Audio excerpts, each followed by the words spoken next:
brought to you by Candid. Redness, irritation, sweat rash और fungal infection जैसे 4 skin problems का एक expert solution. अब रहो अनस्टॉपेबल कैंडिड डस्टिंग पाउडर के साथ, डॉक्टर्स का सुझाया नंबर 1 ब्रांड। दोस्तों, हम लोग दिल्ली में रहते हैं, मतलब मैं तो नोएडा में रहता हूँ, लेकिन मेरे बगल वाले दिल्ली में रहते हैं और उनके लिए उनके शहर का एक बड़ा हिस्सा बंद है क्योंकि यहाँ पर बहुत बड़े बड़े नेता आ रहे हैं, दुनिया भर के नेता। ऐसे नेता जिनका हमने आज तक तस्वीर ही देखी या तो वीडियो ही देखा, ऐसे देशों से आ रहे हैं जो हम में से कई पिक्चर्स या मूवीज से ही जानते हैं। देश की राजधानी में G20 समिट शुरू हो चुका है। जब आप ये शो देख रहे हैं तो अमेरिका के राष्ट्रपति जो बाइडेन भी इंडिया आ चुके हैं और इन बहानों के साथ हम आपसे G20 पर बात करेंगे। अमेरिकी राष्ट्रपति का भारत आना कितना ज़रूरी है, कितना ख़ास है और आर्थिक नज़रिए से G20 को देखें तो भविष्य का दरवाज़ा कहाँ लेकर खुलता है, किस दिशा में। मेरा नाम है निखिल और आप देखना शुरू कर चुके हैं द लंदन टॉप शो, जिनमें इन्हीं सवालों के जवाब देने की कोशिश की जाएगी। इस बुलेटिन में हम थोड़ा सामान्य ज्ञान की बात करेंगे और अपने विशेषज्ञों की मदद से जानेंगे कुछ ज़रूरी बातें भी। सबसे पहले G20 के बारे में सामान्य ज्ञान। ये 19 देशों और यूरोपीय संघ का एक समूह है। देश कौन से? लिस्ट पे गौर कीजिए आप। Bharat, Australia, Canada, Saudi Arab, America, रूस, साउथ अफ्रीका, तुर्की, Argentina, Brazil, Mexico, France, Germany, Italy, United Kingdom, चीन, इंडोनेशिया, जापान, साउथ कोरिया और इनके अलावा यूरोपीय संघ EU। इस संघ में है कुल 27 देश और इन 27 देशों में से कुछ देश यूरोप से अलग भी G20 का हिस्सा हैं, जैसे जर्मनी। हर साल इसी ग्रुप की मीटिंग होती है। मीटिंग के लिए किसी एक देश को चुना जाता है, उसी देश में मीटिंग होती है। जहां मीटिंग होती है वही देश मीटिंग का एजेंडा भी तय करता है और पूरा कार्यक्रम सेट करता है, लेकिन दो लोगों के साथ मिलकर। कौन कौन से दो? एक जिसने पिछले साल मेज़बानी की और एक जो अगले साल मेज़बानी करेगा। माने 3 होती हैं पार्टीज इंटरेस्टेड। मेन उसमें वो हो गया जो होस्ट कर रहा है, फिलहाल हिंदुस्तान है। लीडर्स को बुलाया जाता है। एक और बात समझ लीजिए कि जिस देश में मीटिंग होती है वो देश अपने कुछ मित्र देशों को भी बुला सकता है। चूंकि इस बार मेज़बानी भारत के पास है तो भारत ने भी अपने दोस्तों को बुलावा भेजा है। बांग्लादेश आ रहा है, Egypt, Mauritius, Netherlands, Nigeria, Oman, Singapore, Spain और UAE। तो इस वजह से आपको बांग्लादेश के प्रधानमंत्री शेख हसीना और नाइजीरिया के प्रेसिडेंट बोला टिनुबू के भी आने की खबरें सुनाई दी। ये देश G20 का हिस्सा नहीं है, फिर भी इन्हें बुलाया गया है। ये मेहमान हैं। कारण हमने आपको पहले ही बता दिया। अब G20 के सभी देशों के प्रतिनिधि आज और कल में इंडिया आ रहे हैं, लेकिन चीन और रूस ऐसे देश हैं जिनके राष्ट्राध्यक्ष नहीं आ रहे हैं। पुतिन ने भारतीय प्रधानमंत्री नरेंद्र मोदी से बातचीत कर ली है और अपने आने में असमर्थता जाहिर कर दी है। हालांकि पुतिन ने यह भी कहा कि वो नहीं सही, लेकिन रूस का प्रतिनिधि इस समिट में हिस्सा जरूर लेगा। ये प्रतिनिधि हैं रूस की विदेश मंत्री सर्गेई लावरोव। फिर बात चलेगी, पुतिन वीडियो कॉल से संबोधन अपना दे सकते हैं, लेकिन इस पर भी रूस ने अंततः मना किया। बात होने लगी कि क्या यूक्रेन पर रूस के आक्रमण की वजह से पुतिन वैश्विक आलोचना नहीं झेलना चाह रहे, इसलिए नहीं आते हैं खुद और अपने मंत्री को भेज रहे हैं और न ही खुद संबोधित भी कर रहे हैं। सुनिए एक्सपर्ट्स क्या मानते हैं। ये तो मेरी समझ से ये कन्विंसिंग आर्ग्यूमेंट नहीं है। देखिए, विदेश मंत्री आ रहे हैं लावरोव, जो काफी जोर से अपनी बात रखते हैं और रशिया की बात रखते हैं। खुद नहीं आ रहे हैं क्योंकि कभी भी स्थिति कोई भी मोड़ ले सकती है, ये जो युद्ध चल रहा है, और फिर उनका वहां रहना और उसी समय कोई निर्णय लेना या कुछ खास कदम उठाना, फिर तो ये तो लाइफ एंड डेथ का सवाल है ना। तो इसलिए ये कहना कि वो डर के नहीं आ रहे हैं, इसमें तो मुझे लगता है कि ये तो हास्यास्पद है।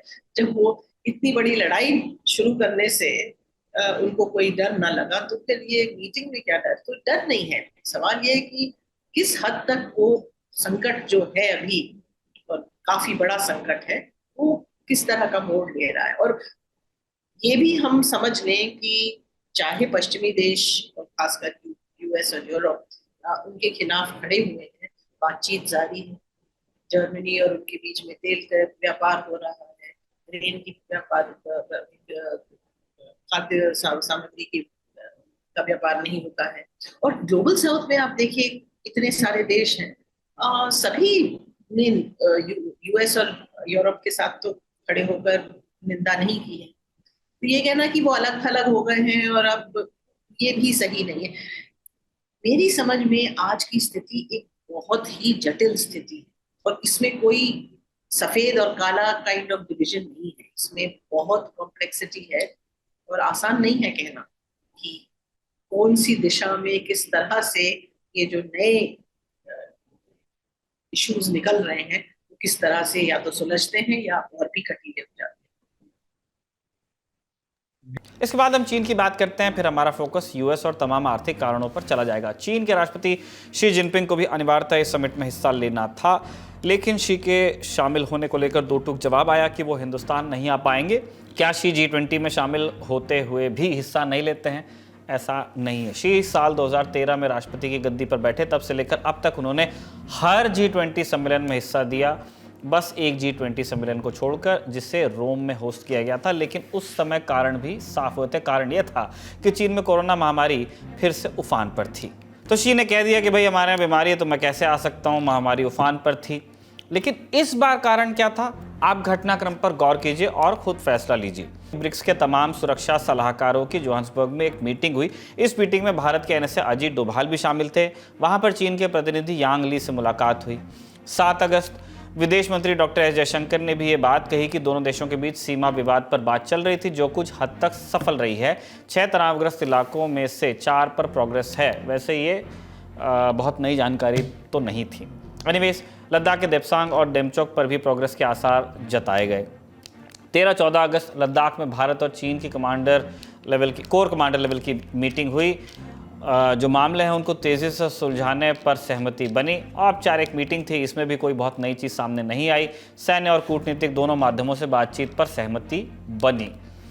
23 अगस्त ब्रिक्स सम्मेलन में पीएम मोदी और शी जिनपिंग की मीटिंग हुई। उम्मीद और पुख्ता हुई, लेकिन फिर हुआ विवाद इस बात पर कि मीटिंग की पहल किसने की थी। इंडिया टुडे ग्रुप के एडिटोरियल डायरेक्टर राज चेंगप्पा अपने आलेख में लिखते हैं कि भारत ने कहा कि चीन ने मीटिंग की पहल की, चीन ने मना कर दिया। फिर चीन ने अगस्त के आखिरी हफ्ते में एक नक्शा जारी कर दिया। नक्शे में अरुणाचल प्रदेश का हिस्सा कब्जाया गया था। भारत ने इसे बेतुका करार दिया। इसके बाद चीन की G20 में मनाही भी साफ सामने आ गई। इस मामले पर जानकार कहते हैं कि चीन का G20 में शामिल होने से मना करना ये साफ करता है कि वह भारत के होस्ट होते रहते, यानी वो भारत के मेज़बान रहते, शामिल नहीं होना चाहते। और साफ ये भी कि उसे इस खाई के बने रहने में ही फ़ायदा दिखाई देता है। जबकि ये बात साफ है कि दोनों देशों की समझदारी और साझेदारी की बात से ही बात सुलझ सकती है। बात यानी विवाद। और सवाल ये भी है कि दो देशों के मुखियाओं की अनुपस्थिति से G20 के आयोजन का मजा क्या कुछ फीका नहीं पड़ जाएगा? दो बड़े और ताकतवर देश हैं, रूस और चीन। कि अगर आप भारत और चीन की पारस्परिक जो एक कंपैरिजन करें तो चीन काफी बड़ी आर्थिक शक्ति है। तो अभी हम ब्रिक्स में भी मिले हैं और भी कई मल्टीलैटरल प्लेटफॉर्म्स हैं जहाँ मिल रहे हैं।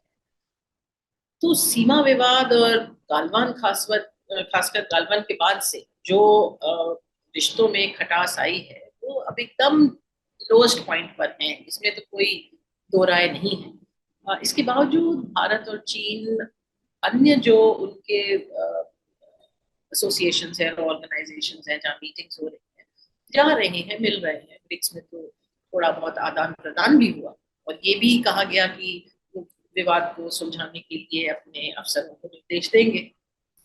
तो मुझे लगता है कि दोनों जो एक तरह से बायलैटरल और एक मल्टीलैटरल जो ट्रैक्स हैं वो अपनी अपनी रफ्तार से चल रहे हैं। ये जरूर है कि अगर भारत और चीन के बीच में सौहार्दपूर्ण वातावरण होता या बातचीत होती तो ये मल्टीलैटरल प्लेटफॉर्म्स में चीन और भारत का होना एक अलग ही मायने रखता और उसकी एक अलग एक इम्पोर्टेंस है, महत्व है वो होता। और ये बात तो साफ है कि चीन और भारत अगर एक दूसरे से बात नहीं करेंगे और एक दूसरे के साथ साझेदारी करने के मौके नहीं ढूंढेंगे तो फिर एशिया की कहानी कुछ और ही होगी। In my opinion, the fact that President Xi Jinping and President Vladimir Putin are not coming to the G20 summit are for differing reasons. President Putin because of the Ukraine war that he's conducting, and he will be the butt end of all the criticism that will happen in New Delhi in the G20. But when it comes to President Xi of China, he in some senses is sending a signal to India that he is unhappy with the way relations have progressed between the two countries. It, as you know, is at an all-time low since May 2020, after the intrusions in the Ladakh sector and the fact that India has put up a stiff resistance to it and pushed them back. That problem has not been sorted out, and therefore I think there is a clear signal coming from China that in some ways testing Prime Minister Modi, and it is good that Prime Minister Modi did not make any concession and kept to India's stand that till China clears the border issue and goes back to status quo, India will not engage with China. And in this case, he did not make a concession for Xi to come back to attend the G20.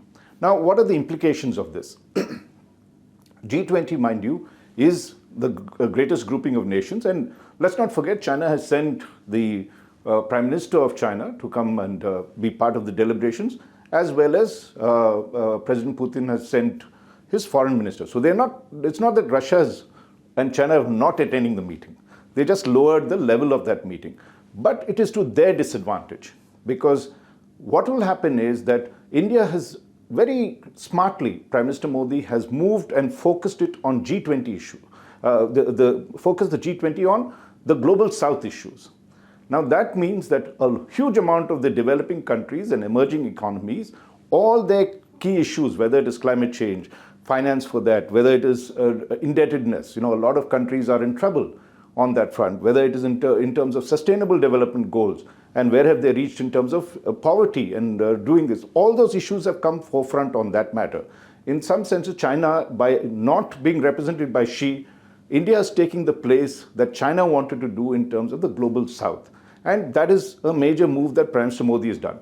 On the other issues, with the Ukraine war and everything else, India has smartly not again got into it, because that is a war that is being conducted by those two powers. And whether it's Russia and China together versus West, India has kept a neutral stand on that, indicated that it's not happy with war, but at the same time it needs Russia because it's a major partner for defense in terms of fertilizers, as well, of course, oil that we've been buying more recently, that's there. And we have kept our relations with that, which is a smart move. In this G20, I think the win-win that will happen, and this is where China's loss will be, is that India will emerge as the global champion of the South. And that's the biggest achievement that Prime Minister Modi has made with the G20. अब बात को लेकर चलते हैं America पर। Biden आ रहे हैं। G20 में जिस तरह के पार शो की उम्मीद थी वो नहीं होगा, क्योंकि शी जिनपिंग और पुतिन नहीं होंगे, बस होंगे तो बाइडन। होंगे क्या, आ ही गए हैं। बाइडन की विजिट G20 देशों के साथ साथ भारत के लिए कितनी ज़रूरी है, अब इसे समझते हैं। यूएस के साथ इंडिया के कई सारे डिफेंस पैक्ट्स हैं और पाइपलाइन में भी हैं कई सारे सौदे।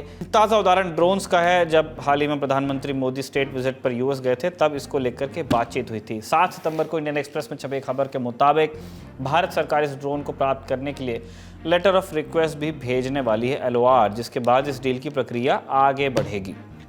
चीन ने इंडियन ओशन में भी अपनी गतिविधियों में विस्तार किया है, साथ ही पूरे साउथ चाइना सी पर भी दावा ठोक दिया है, करता रहता है वो ये। ऐसे में क्वाड देशों का समूह, जिसमें भारत, जापान, यूएस और ऑस्ट्रेलिया है, बाय द वे ये सब G20 के मेंबर्स हैं, सब लोग आ भी रहे हैं, इस प्रभुत्व को एक साझा प्रयास से कम करने की कोशिश करेंगे, ऐसे भी कयास लगाए जा रहे हैं। राज चेंगप्पा ये भी बताते हैं कि चीन ने बीते कुछ सालों में अपना प्रभाव एशिया के साथ साथ अफ्रीका और लैटिन अमेरिका के देशों में बढ़ा लिया है।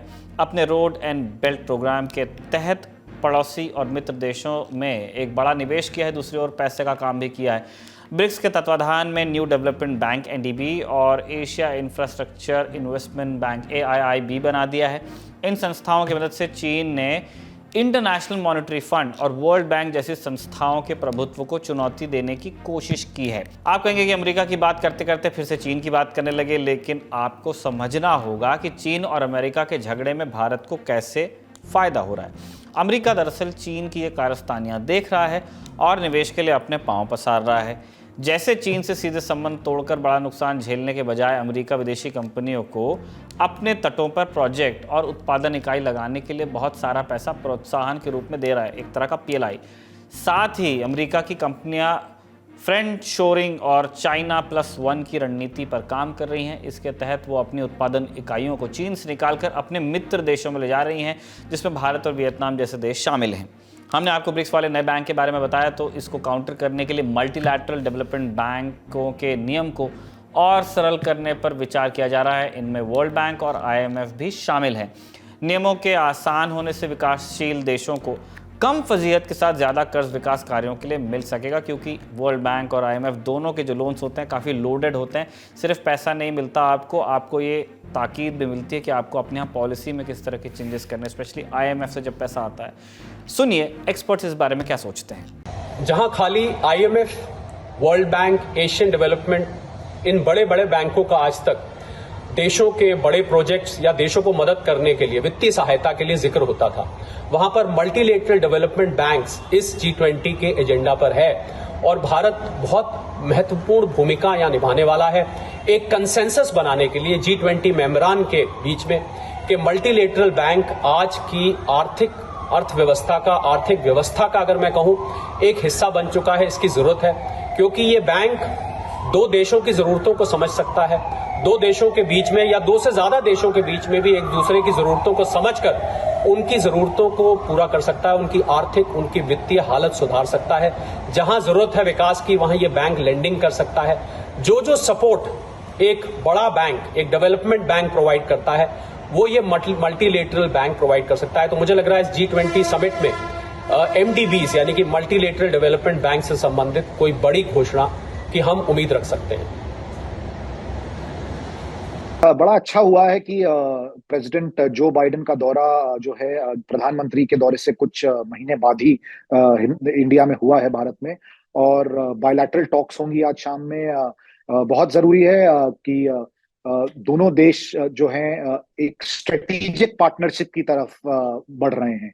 सिर्फ बायर सेलर पार्टनरशिप के नजरिए से नहीं देखा जा रहा है संबंधों को भारत और अमेरिका के बीच, बल्कि एक स्ट्रेटेजिक पार्टनरशिप की बात हो रही है, चाहे वो डिफेंस डील्स हो या न्यूक्लियर रिएक्टर्स की डील हो या फिर इंफ्रास्ट्रक्चर डेवलपमेंट की बात हो जैसे 5G 6G। तो ये बहुत जरूरी है कि जून में प्रधानमंत्री गए थे और अभी कुछ महीनों में ही G20 के लिए प्रेसिडेंट बाइडेन यहाँ आए हैं और बायलैटरल मीटिंग होगी दोनों नेताओं के बीच में। तो एक जो है फॉरवर्ड पुश मिलेगा रिश्तों में। जो चीजें जून में जिनकी बारे में बातचीत की गई थी, फिर से एक मौका मिलेगा दोनों देशों को उनको आगे ले जाने का। लेकिन इसके साथ अमेरिका के प्रयासों को वहां के प्रवक्ता की नज़र से भी देखते हैं। सुनिए उन्होंने ललन टॉप से क्या कहा। देखिए G20 एक ऐसा मंच है जिसके शामिल हुए ममालिक सब वैश्विक GDP का 85% बन जाते हैं और उनका मकसद बुनियादी तौर पर आर्थिक समस्या से निपटना है।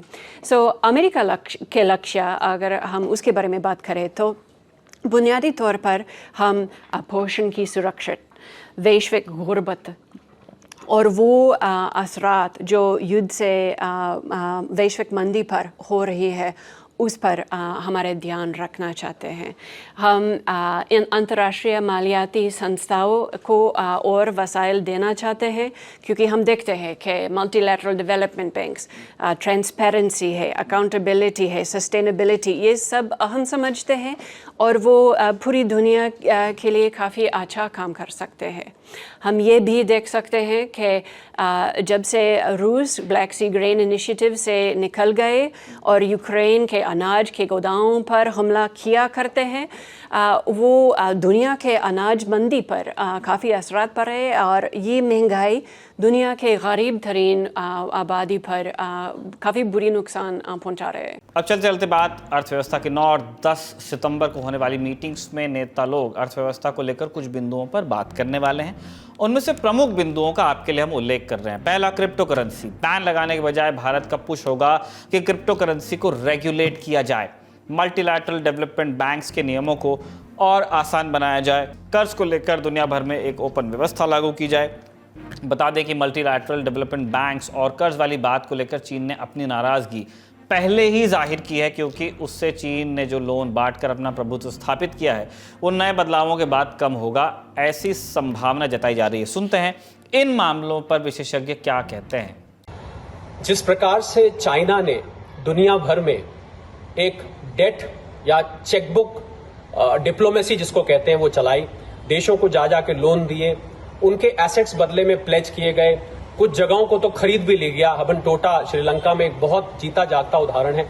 मुझे लग रहा है इस बढ़ती हुई ग्लोबल डेट और इस डेट के चक्र में फंसते हुए वो छोटे छोटे देश, ये आज दुनिया के लिए बहुत चिंता का विषय बन गया है। जहां अगर वासुदेव कुटुंबकम की बात होती है, जहां पर पूरी दुनिया एक फैमिली की तरह है, तो मुझे लग रहा है वहां पर इस डेट की चिंता अगर एक देश के ऊपर है तो पूरे विश्व में यानी कि बाकी के देशों को भी उस चिंता का भार उठाना चाहिए और उसके लिए कोई ना कोई सोल्यूशन ढूंढना चाहिए।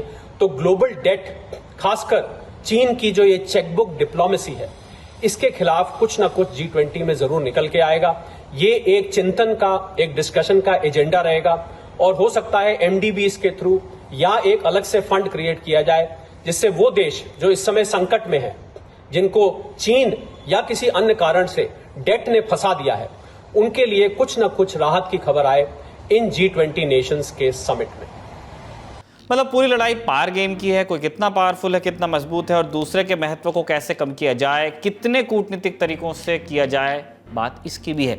विकासशील देशों की भी अपनी ज़रूरतें हैं जिन पर इस समिट में विशेष ध्यान दिया जाएगा, ऐसी आशाएं लगाई जा रही हैं। लेकिन वैश्विक कूटनीति की सच्चाई ये भी है कि विश्व शक्तियां दूसरे देशों के आधार पर अपना पावर गेम खेलती हैं, कुछ को प्यादा बनाती हैं और कुछ को खिलाड़ी। G20 पर हमारी विशेष कवरेज चली रही है, आप प्लीज़ विजिट करें और हमें बताएं कि हम उसमें कैसे सुधार कर सकते हैं। चलते चलते आपको उम्मीद की बात भी बता देते हैं। उम्मीद की बात में फिर से बात देश के टैलेंट की। सूरज येंगड़े दलित विचारक और लेखक हैं। दलित चेतना और विचारों पर केंद्रित उनकी 2 किताबें प्रकाश में हैं। एक है कास्ट मैटर्स और दूसरी द रेडिकल इन अम्बेडकर। उनका एक वीडियो सोशल मीडिया पर वायरल है जिसमें वो मशहूर फिल्म डायरेक्टर मार्टिन स्कॉर्सेज़ी से हाथ मिला रहे हैं। सूरज अवा ड्रूवर्ने की फिल्म ओरिजिन में है। ये फिल्म एक पत्रकार इसाबेल विल्करसन की किताब caste the origin of our discontents पर आधारित है। दुनिया भर के तमाम हाशिए के लोगों पर हुए अत्याचारों की बात करती है। इसकी तस्वीरें और वीडियो हर जगह घूम रहे हैं और इस मूवी के साथ अवा पहली बार अफ्रीकी अमेरिकी महिला हुई हैं जो वेनिस फिल्म फेस्टिवल की प्रतियोगिता में अपनी फिल्म लेकर पहुंच पाई हैं और सूरज तो हैं ही साथ में, ये गर्व का क्षण है। इसी नोट पर हम आज का ललन टॉप शो यहीं पर कंक्लूड कर रहे हैं। अपना और अपना को ख्याल रखिएगा और ललन टॉप शो की अगले किस्त में आपसे मुलाकात होगी, ऐसी उम्मीद के साथ हम आपसे विदा ले रहे हैं। अपना वीकेंड आप अच्छे से इन्वेस्ट कीजिए उन चीज़ों में जिनको आप पसंद करते हैं और अगर आप G20 की minute by minute coverage follow करना चाहते हैं तो बने रहिए दी ललन टॉप के साथ।